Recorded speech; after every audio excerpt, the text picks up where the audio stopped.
El año es un año negro, es un año que se suma a un monto importante de decretos, a cada cual más duro para los ciudadanos de este país. Es un año, por tanto, que no abre ninguna puerta de esperanza ni al empleo ni al crecimiento económico, a pesar de lo que dice el señor Rajoy, porque no hay datos que lo demuestren. Es una involución social, económica, de derechos y de libertades, y de un Gobierno que, repito, está lastrado por la trama de corrupción del Partido Popular. Afirmamos, y concluyo diciendo, que el Gobierno está apostando por beneficios empresariales, especialmente de las empresas de exportación.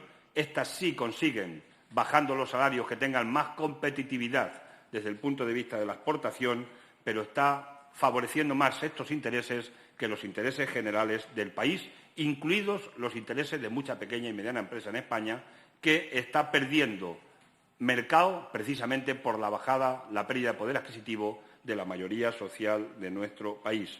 Y yo creo que el salario mínimo, el congelar el salario mínimo en un país que estamos por debajo de los países de nuestro entorno, muy por debajo. Francia tiene 1.400 y pico euros de salario mínimo interprofesional.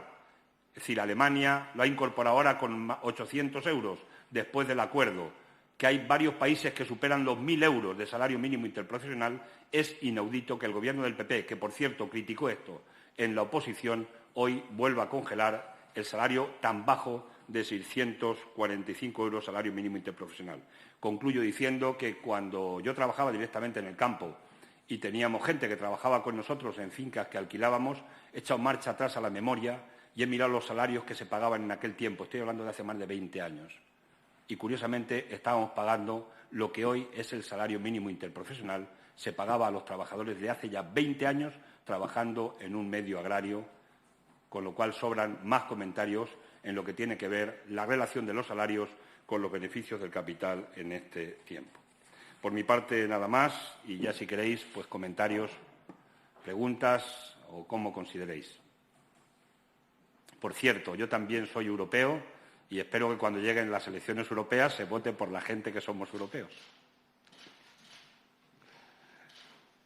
Lo digo por el final del relato del señor Rajoy de esta mañana. Gracias. Yo tenía una pregunta sobre el asunto del aborto. Durante esta semana se ha abierto la posibilidad por parte de algunos miembros del Partido Popular de que la votación sobre este asunto se haga en conciencia.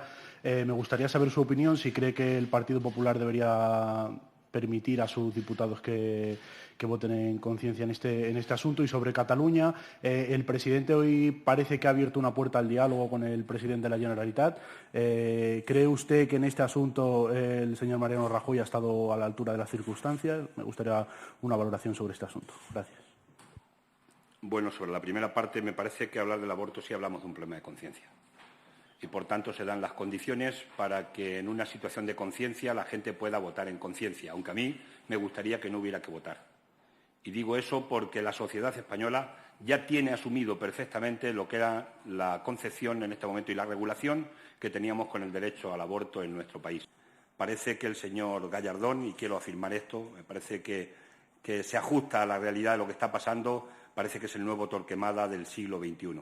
Y esto es inconcebible. Es decir, no se puede entender que por hacer un favor o por recabar no sé qué apoyos o no sé qué palmadas en la espalda de los sectores más ultraconservadores del Partido Popular y de la jerarquía religiosa, que además ya no están en sintonía ni con el propio Papa, no puedo entender cómo han abierto un debate de estas características en nuestro país, donde bien no sé dónde van a echar a las casi o las más de 100.000 mujeres que cada año practican legalmente el aborto en España.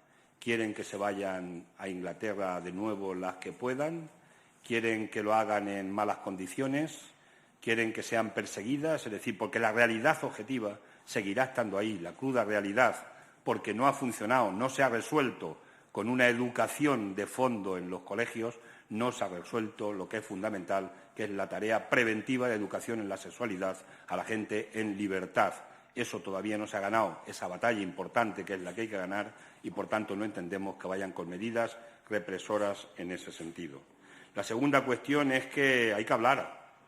Nosotros defendemos que hay que hablar, porque la Constitución era inamovible y la modificaron en 2 siestas, el artículo 135, para blindar que teníamos que pagar los intereses y la deuda.